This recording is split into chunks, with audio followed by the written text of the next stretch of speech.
Uma boa noite a todos. É com muita satisfação que nós novamente estamos estudando mais um pouco da doutrina espírita, numa noite muito boa, bem gelada.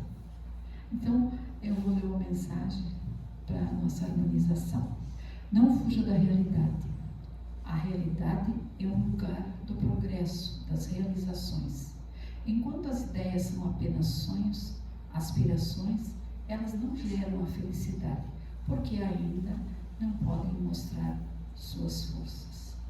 Assim como a criança só pode ser pessoa completa após ter nascido, as ideias, os sonhos, as aspirações necessitam nascer para a realidade e passar pelo parto da ação.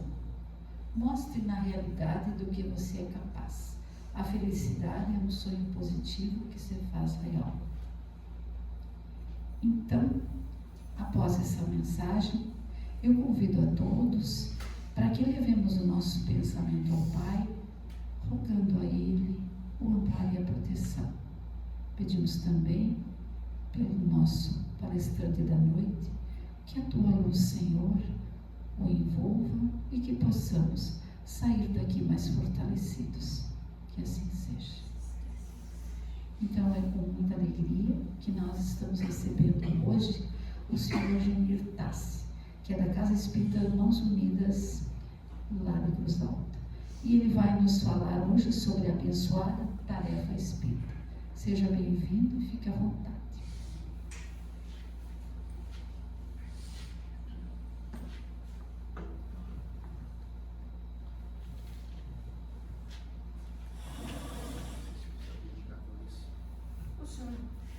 Só fala. Só fala. Se eu não quiser usar, não tem problema. Nós vamos fazer um esforço.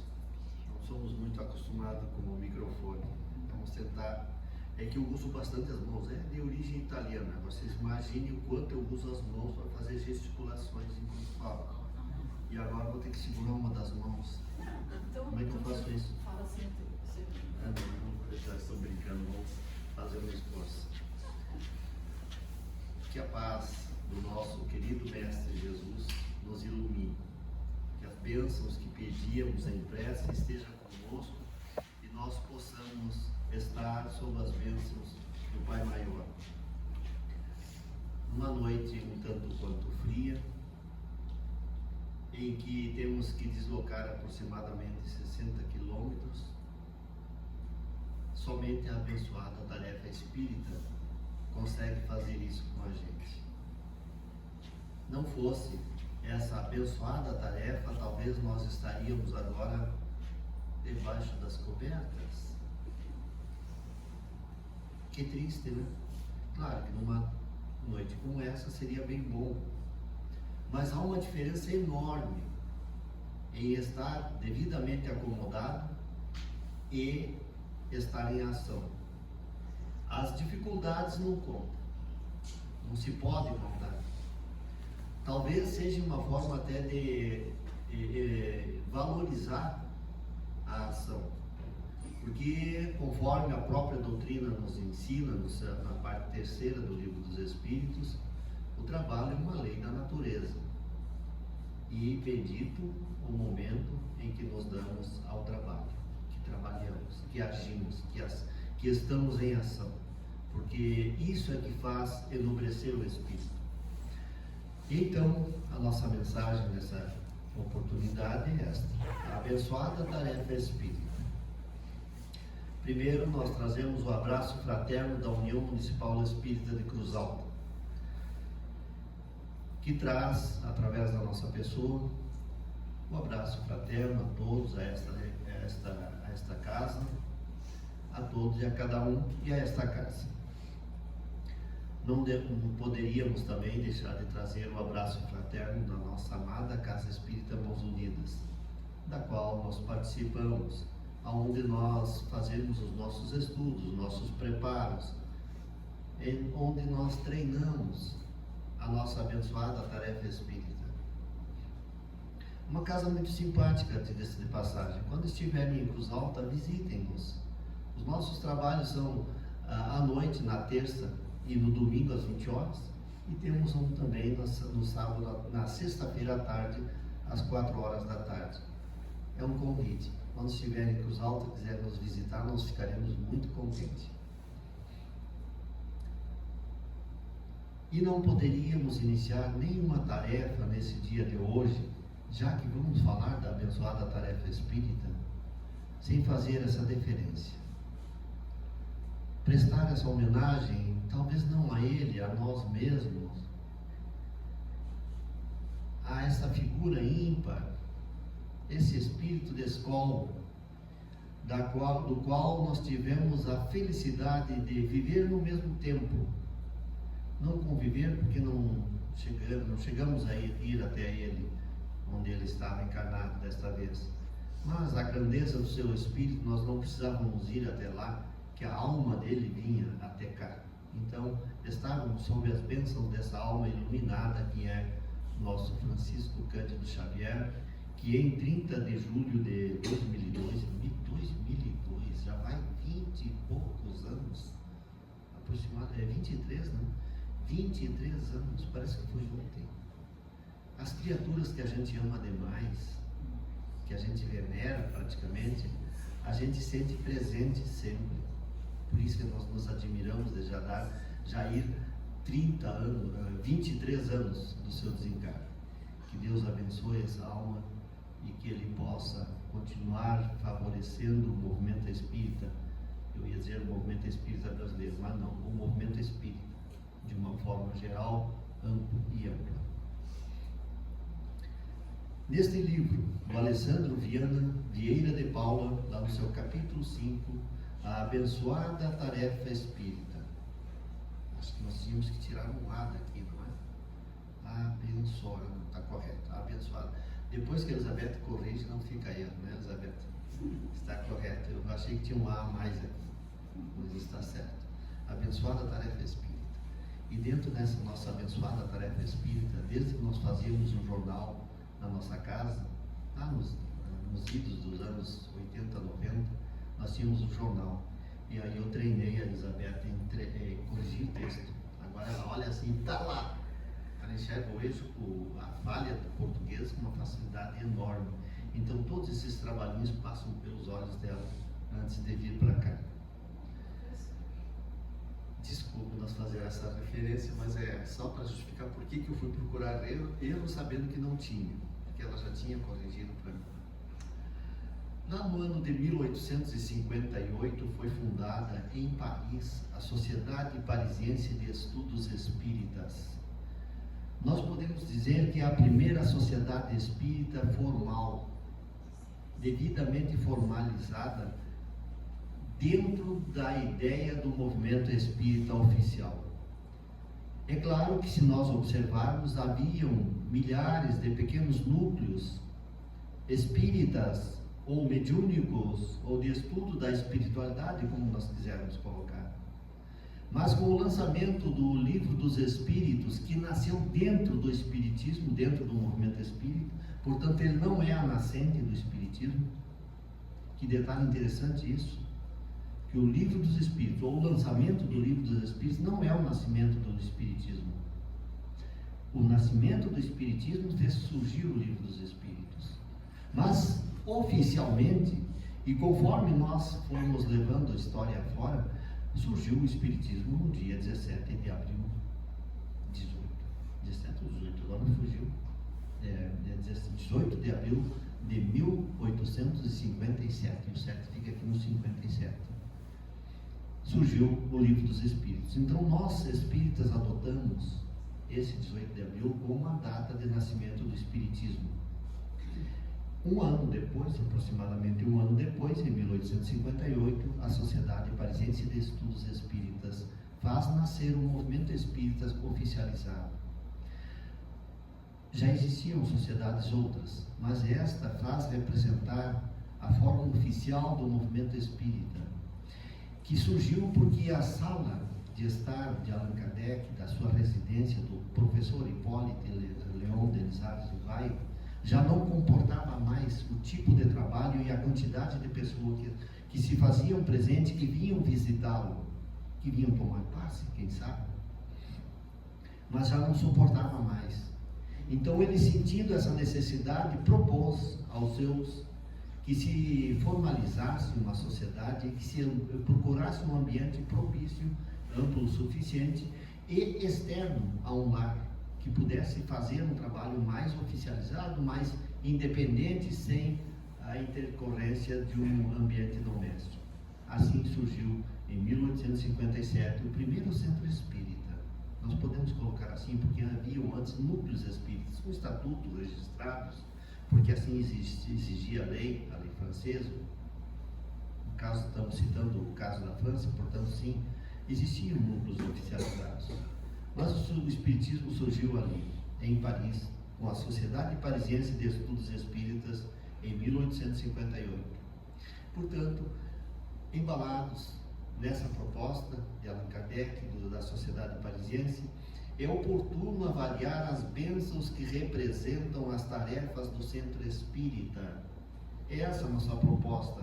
Nós fazer essa viagem por entre meio às tarefas que se desenvolvem em um centro espírita, para que nós possamos, observando eles e observando as vantagens que tem estar presente e participar destas, o quanto é bom que nós possamos fazer uma passada de olhos para ver como é que é e poder dizer como é que é a abençoada tarefa espírita.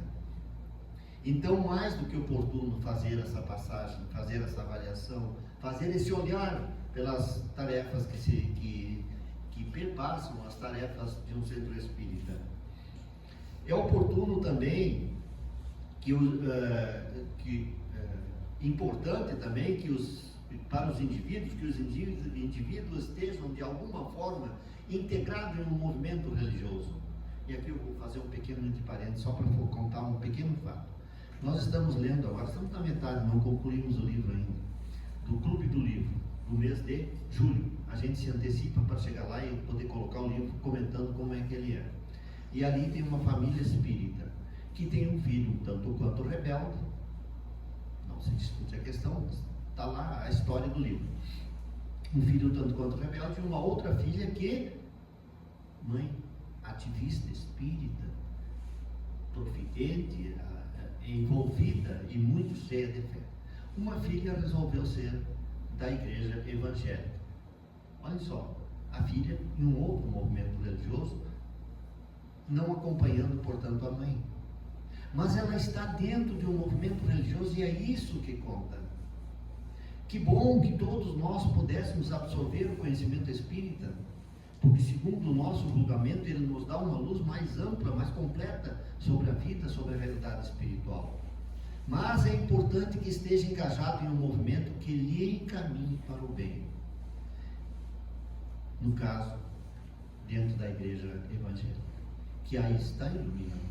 No mesmo tanto, talvez, que lhe esteja sendo iluminada a mãe dela, dentro de um centro espírita. Então é importante que nós estejamos envolvidos em algum movimento religioso. Não precisamos de religião para salvar a nossa alma.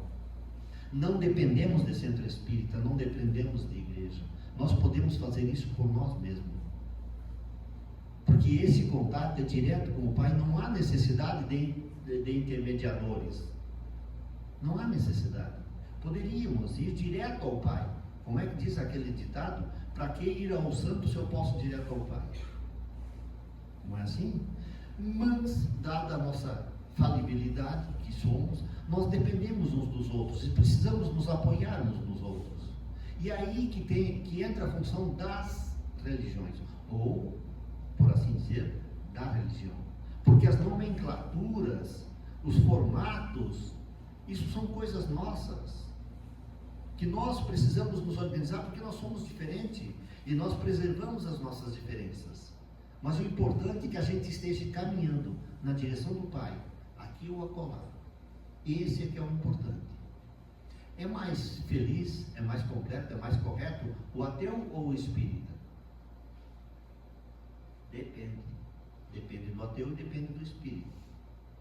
Não é o título de espírita que eu faço melhor.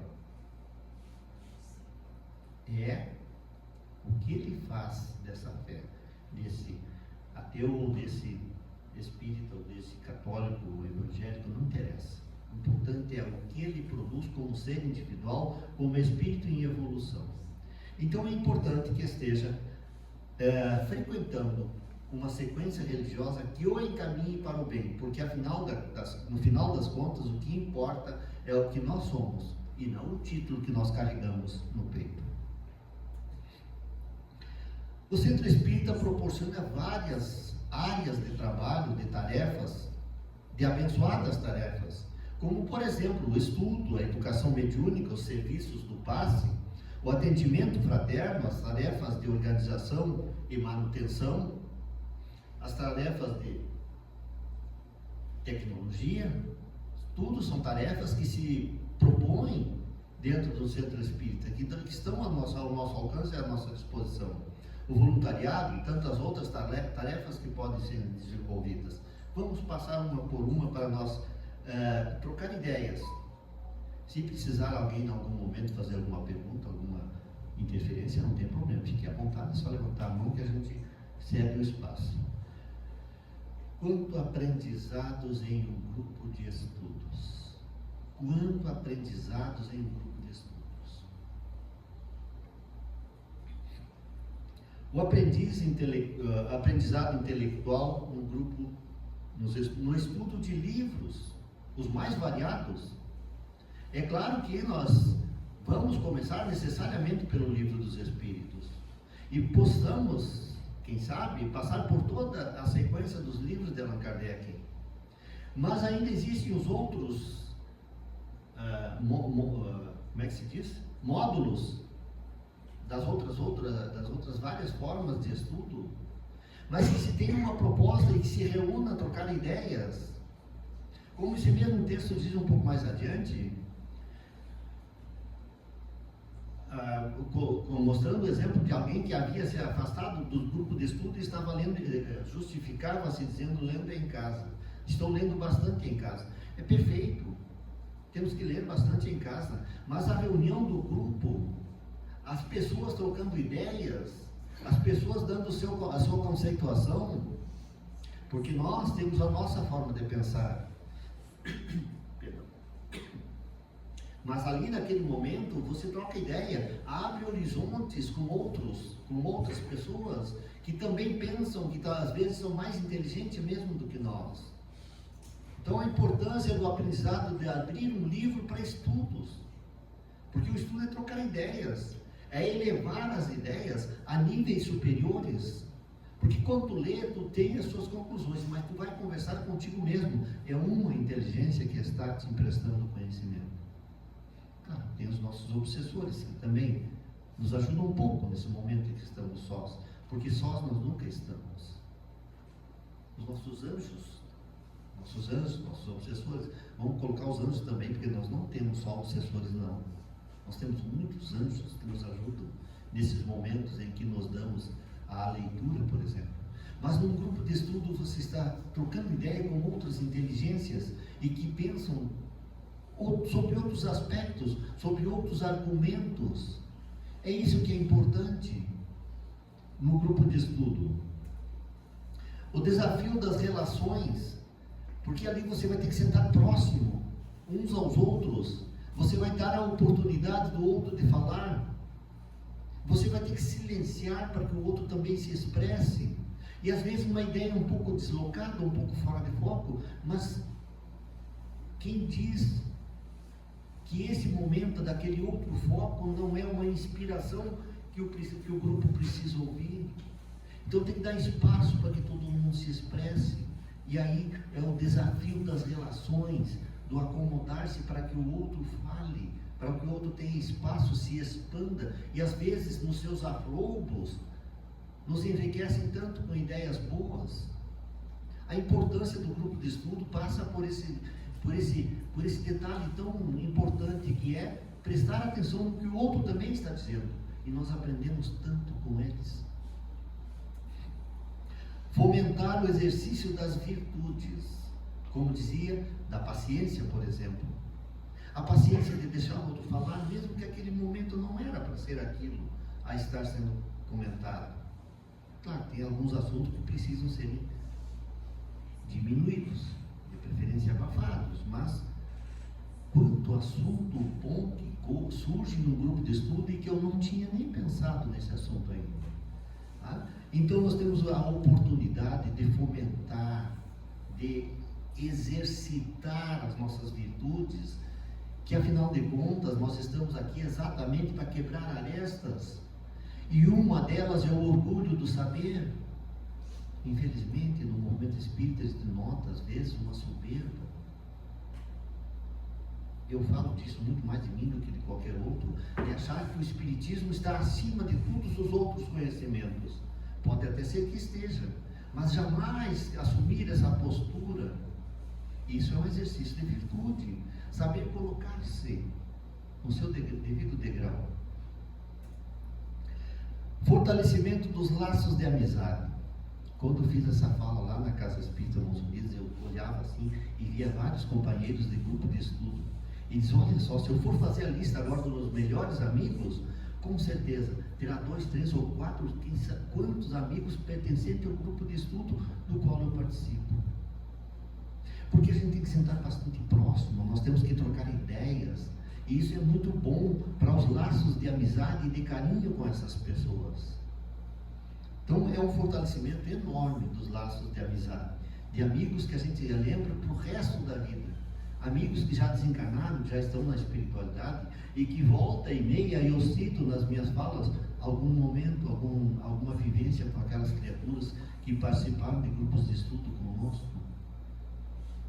São pessoas que a gente vai estreitar laços e guardar para o resto da eternidade no nosso coração. A fala experiente e inspirada do dirigente de estudo, que normalmente é alguém já com um pouquinho mais de vivência, que já passou 2, 3, 4, 10 vezes pelo Livro dos Espíritos, pelo Evangelho segundo o Espiritismo, pelos módulos do grupo do ESD, e que já tem uma vivência de casa espírita, de movimento espírita, e que, portanto, tem conteúdo para ajudar aquelas pessoas que fazem pergunta durante o grupo de estudo. Então, a fala experiente desse dirigente, ouvi-lo, ele tem algum conteúdo para passar para nós. A correlação dos tópicos de estudo com os desafios atuais. Nesse momento nós poderíamos citar os movimentos de guerra que entristecem os nossos corações de uma forma muito considerável. Há bem poucos dias nós falávamos tanto sobre uma tal de pandemia, um tal de, como é que era, 19, como é que era, 19 mesmo? Covid-19, né?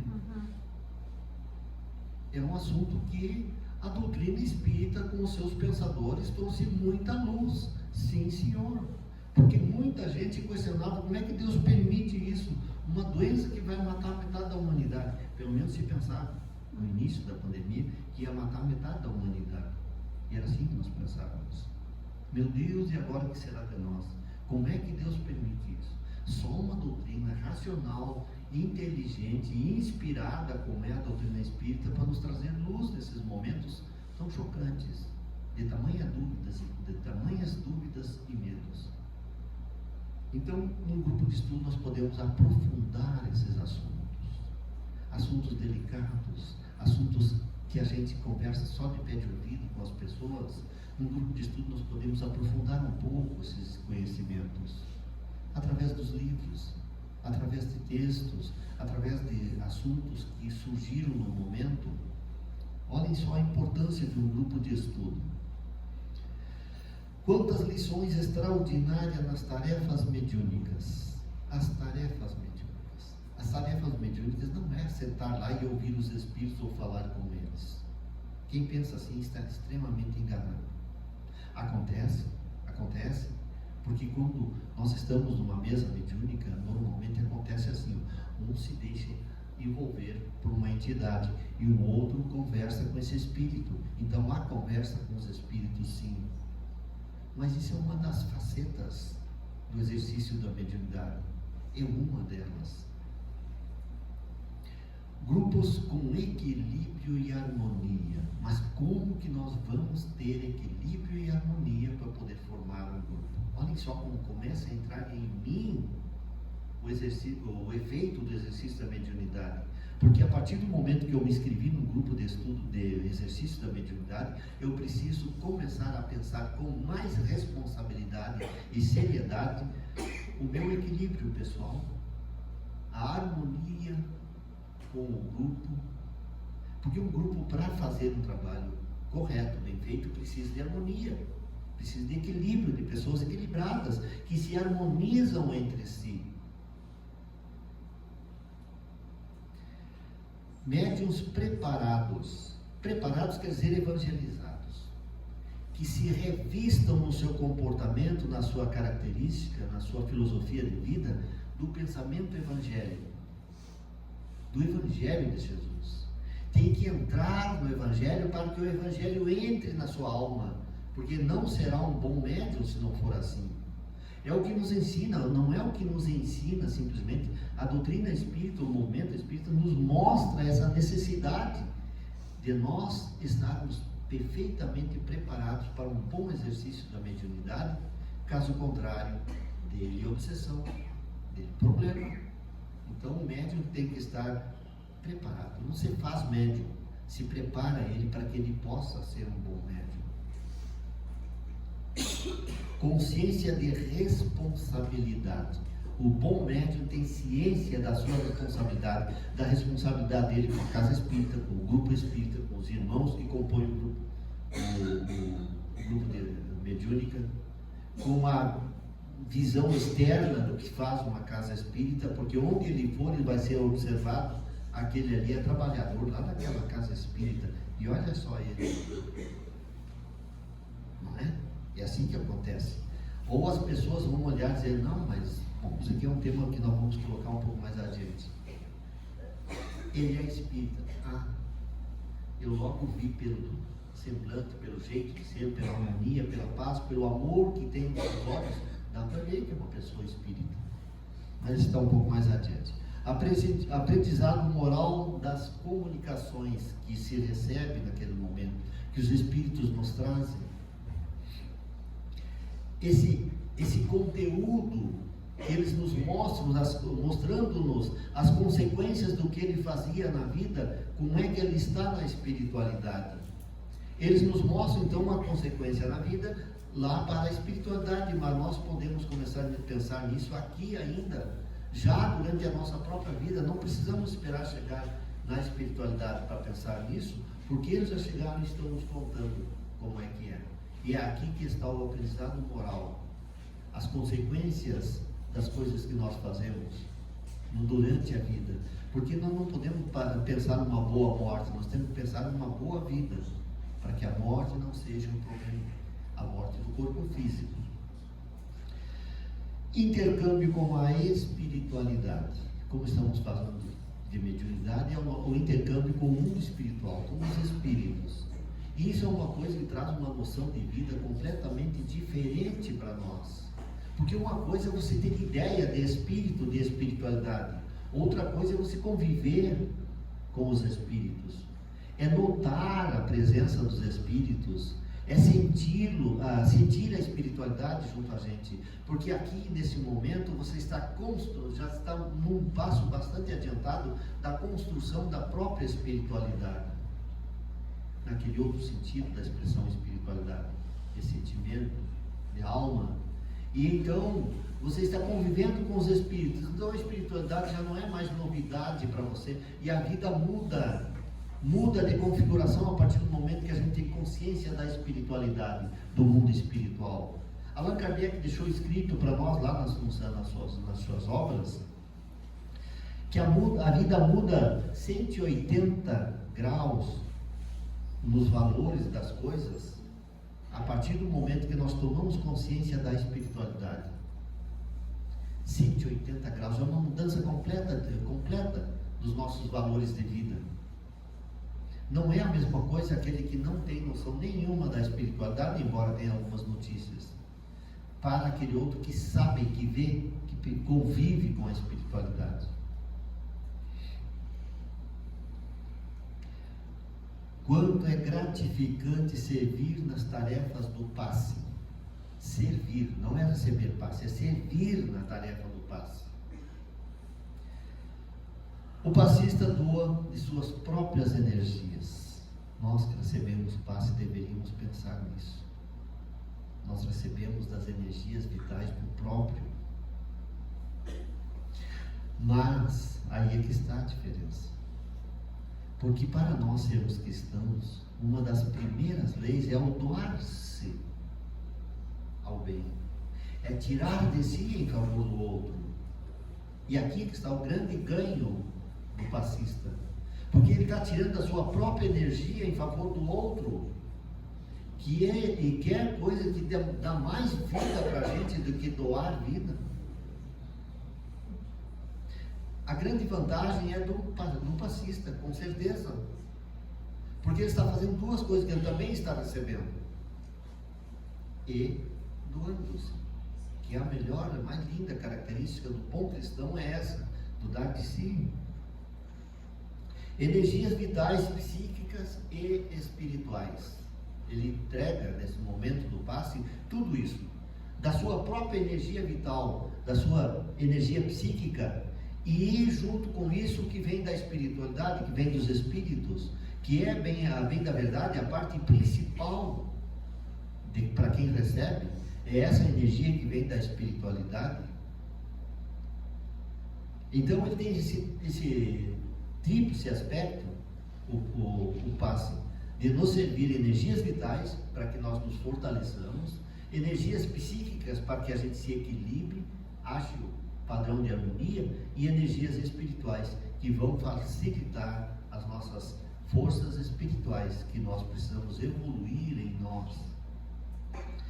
O desenvolvimento de sentimentos, do sentimento de caridade, sublimando os fluidos.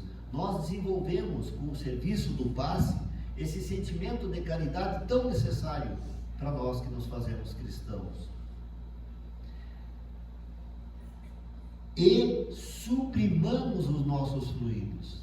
Porque aquele que é passista, ele tem que ter noção disso permanentemente. Porque não podemos imaginar, e nós já fizemos isso, nós sabemos a diferença, porque podemos citar, a diferença que é você estar em estado de ser um ser equilibrado, do que aquele outro que quer ser equilibrado naquele dia. Hoje eu sou passista, então hoje eu tenho que me manter, eu tenho que estar bem.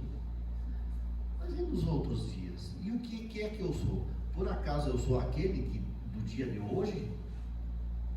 Ou somatório daquilo que eu tenho vindo fazendo dia após dia? Aquilo lá que eu esqueci, porque já faz 3 dias antes do passe, também conta. Aquelas energias também fazem parte de mim. Então, nesse momento que eu começo a observar isso, eu passo a sublimar os meus fluidos para que eles estejam no dia do passe em condições. É claro que eu pelo menos faço dessa forma. É claro que no dia que eu tenho uma tarefa mais exigida, que exige um pouco mais de mim, como por exemplo no dia de uma palestra, como por exemplo no dia que eu vou fazer passe, eu tenho que estar melhor ainda. Não é melhor, é melhor ainda, mas melhor, como diz aquela expressão que diz que é assassinar o português, né? Eu tenho que estar mais melhor ainda. É uma brincadeira de expressão que não existe no vernáculo brasileiro, mas por causa desse eu dizer, porque diz o que eu quis expressar. Então, nesse dia, sim, eu gostaria de estar em melhores condições, mas eu tenho que sublimar os meus fluidos no dia a dia, sempre. Porque não adianta, eu não vou conseguir estar melhor ainda se eu não faço por merecer, por ter condições nos outros dias. Treina a concentração e sintonia. Nesse dia, aquela pessoa que vai ser passista, ele vai ficar 1 hora, meia hora, 15, 20, 30, 1 hora transmitindo o passe. Uma hora daquele centro foi um pouco mais grande, tem um público bem mais extenso. Não é o caso da Casa Espírita Mãos Unidas, que se faz o passe em 10, 15, 20, 30 minutos. Mas é 30 minutos de concentração, num objetivo muito bem definido. E tem que estar em sintonia com a energia do ambiente, do momento, da exigência do passe. Então esse passista nesse dia tem que estar concentrado e em sintonia. Olha que coisa boa, uma pessoa que vai estar com energias superiores, transmitir, doar de si, transmitir energia psíquica. Olha aqui. E olha que sem o computador eu não consigo dar sequência. Vamos ver se nós achamos aqui no livro. Nós estávamos no passe. Acho que a nossa bateria que não segurou as pontas.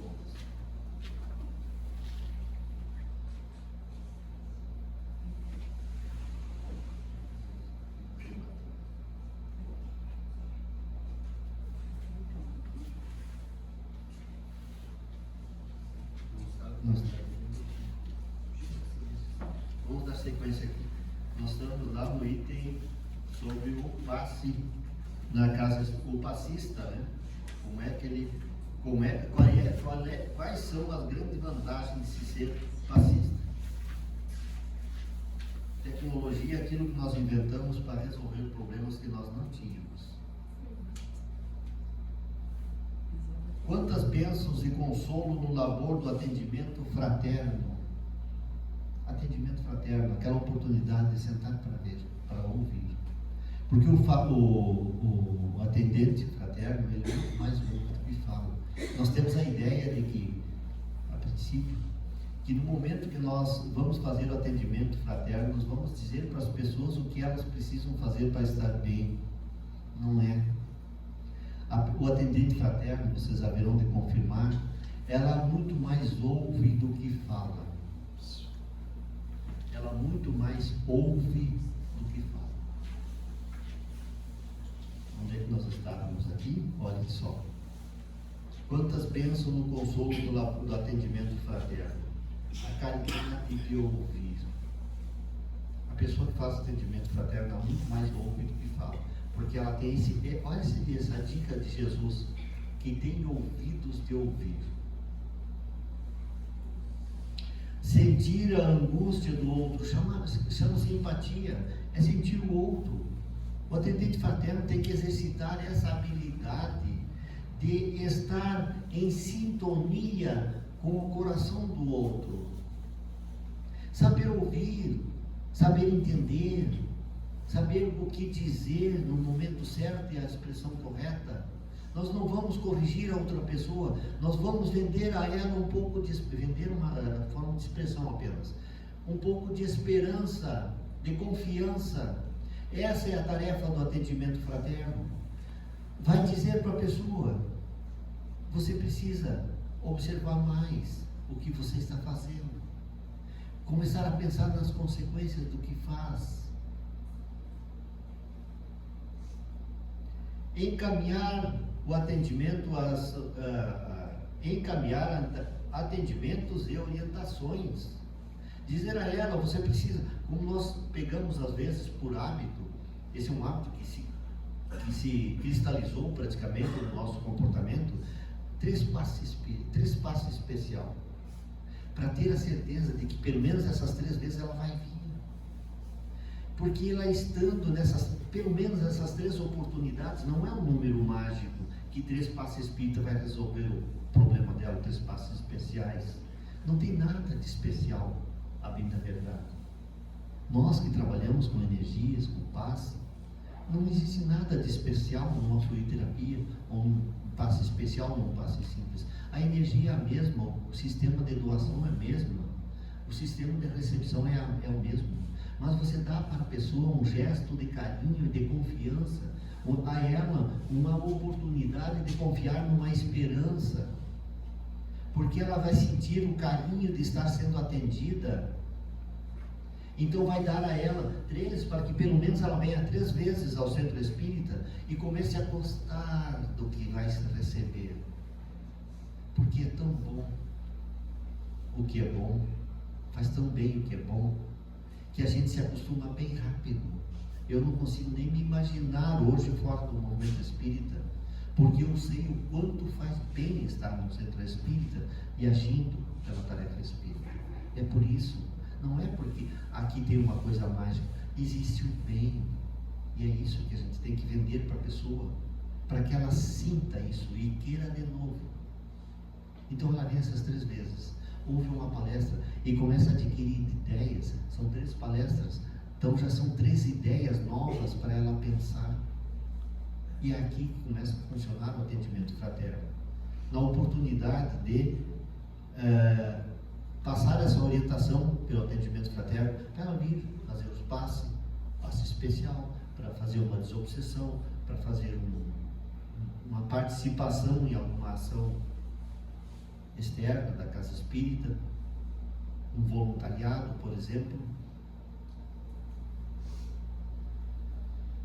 Quantas felicidades nas pequenas e simples tarefas do centro espírita, aquelas bem simples, aquelas que a gente não nota, que é pendurar um cartazinho ali, fixar o projetor, arrumar ali para que funcione o sistema de som e de imagem, varrer o chão para que as pessoas cheguem e se sintam bem. Quando eu fiz essa fala na casa espírita, eu fiz o seguinte exemplo: você acha que seria possível chegar e fazer uma sessão mediúnica em uma mesa cheia de papéis atirados, de canetas quebradas, uma mesa mal higienizada? Não, tem que ter alguém que vá lá, organize as coisas, bota no devido lugar, deixa o livro ao alcance da mão. Alguém que varra, que coloca as cadeiras na ordem correta, na quantidade certa, alinhadas. Essas pequenas tarefas. Observar no banheiro se tem papel higiênico. Quando nesse momento que você se integra nessas pequenas tarefas, você está participando da coisa como um todo. Porque como é que nós vamos fazer um trabalho espírita completo se a casa não está organizada? Então tudo participa da tarefa final. A recepção, por exemplo, a organização, o encaminhamento, as limpezas, o atendimento fraterno, o atendimento lá na porta quando chega. Bom dia, aquele gesto de carinho, aquela vai ser a primeira mensagem que vai se receber da casa espírita. É a recepção. A pessoa chega ali, não tem nem noção. As pessoas chegam ali e perguntam: eu não sei onde é que eu posso ir agora, se eu fico aqui ou se eu já posso ir para o salão. A gente encaminha: não, você vai para o salão. Quem sabe você quer conversar com alguém, que é um atendimento fraterno, isso é ali na recepção. Um dos trabalhos mais simples da casa espírita é ficar ali, dar orientação. Vai lá, ali tem livros, ali tem água, o banheiro é mais lá um pouquinho. Pode esperar no salão, fica à vontade, a casa é sua, a casa é nossa. Como eu uso a expressão, para não dizer sua, eu digo: a casa é nossa, fica à vontade, espera no salão. Ou, como eu digo às vezes, eu também participo às vezes da recepção. Fica no salão. Quando o atendimento fraterno abrir vaga lá, porque tem alguém já sendo atendido, eu te aviso, você vai, te encaminho lá. Essas pequenas tarefas. Como seria possível fazer uma palestra se não tivesse alguém que viesse aqui antes e higienizasse, limpasse e organizasse?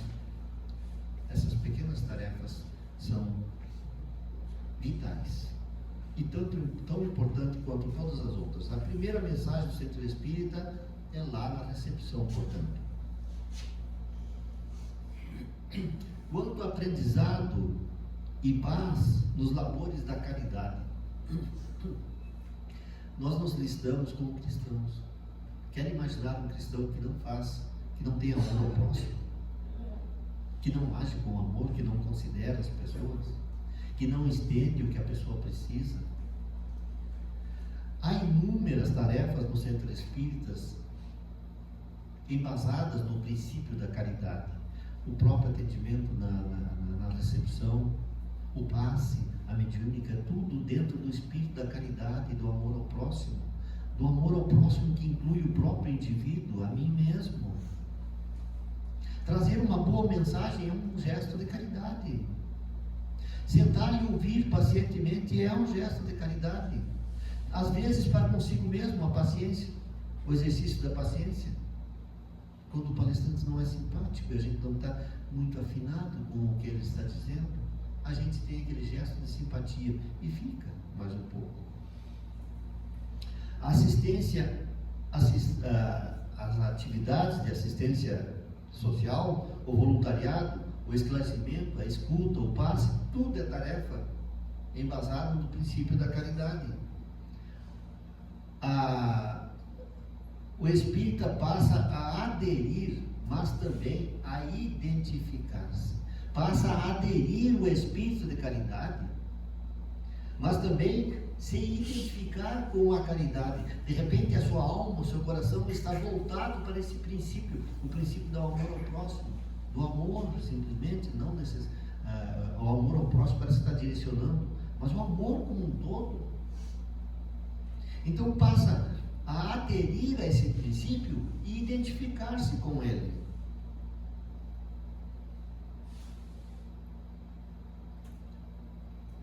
Brilhe a vossa luz. Permita que a sua luz brilhe para que todos os homens vejam e, em vendo o amor em ação, glorifiquem a Deus. Então a nossa grande tarefa como espírita é fazer com que a luz que emana alcance os corações a ponto de inspirá-las e sentirem essa confiança necessária para que elas também glorifiquem a Deus. E o que vai ser glorificar a Deus, se não seja transformar-se em seres melhores, mais iluminados, embasando seus sentimentos, sublimando sua alma, seus fluidos, no sentido do amor e da caridade. Brilhe, portanto, a vossa luz diante dos homens, para que vejam as vossas obras e glorifiquem o Pai que está no céu. Façamos isso como espírita. Essa é a nossa tarefa espírita. Iluminar, acender luzes para que as pessoas tenham para onde ir, como ir. Isso é a função da tarefa espírita. Essas são as tarefas, as abençoadas tarefas de um centro espírita, de nós como espíritas. E sim, isso é um convite para que se engaje no movimento espírita, nos trabalhos da casa espírita, para que você também possa passar a ser um foco de luz a iluminar a humanidade. Quanto mais pessoas nós pudermos emprestar essa luz, melhor. Quanto mais voluntários para a tarefa espírita, melhor para a humanidade, não para o centro espírita.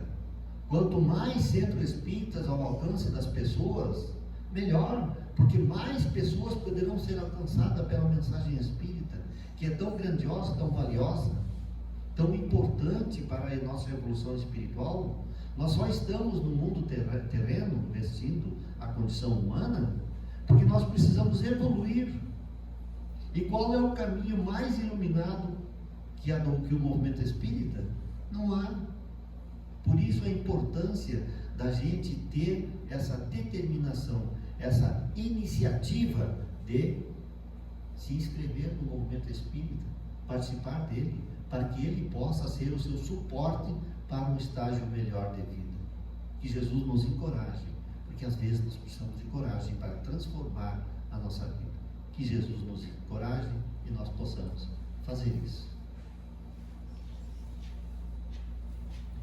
Sem deixar de citar, essa palestra, e como muitas outras, já está lá no nosso canal do YouTube, no canal Casa Espírita Mãos Unidas. É só colocar ali no procurador do YouTube, Casa Espírita Mãos Unidas, e depois clicar imediatamente em inscrever-se. E, se possível, no sininho também, para que receba as notificações que acontecem, as alterações que acontecem nesse canal.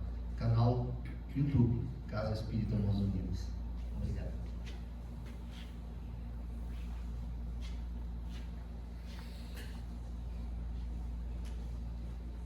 Nós que agradecemos, Senhor Gemir, gostamos muito do seu trabalho.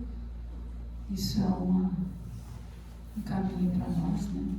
Estamos aqui hoje, com todo esse frio, dá muita força para todos nós que aqui estamos. Muito obrigado mesmo de coração. Que o Senhor faça um bom retorno, continue fazendo isso, quando puder, venha nos visitar. Muito obrigado mesmo.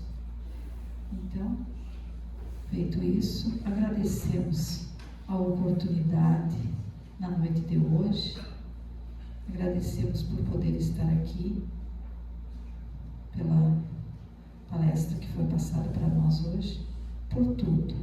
E que a luz do Pai ampare a todos os irmãos no retorno aos seus lares. Que a tua luz, Senhor, se faça hoje e sempre. Que assim seja.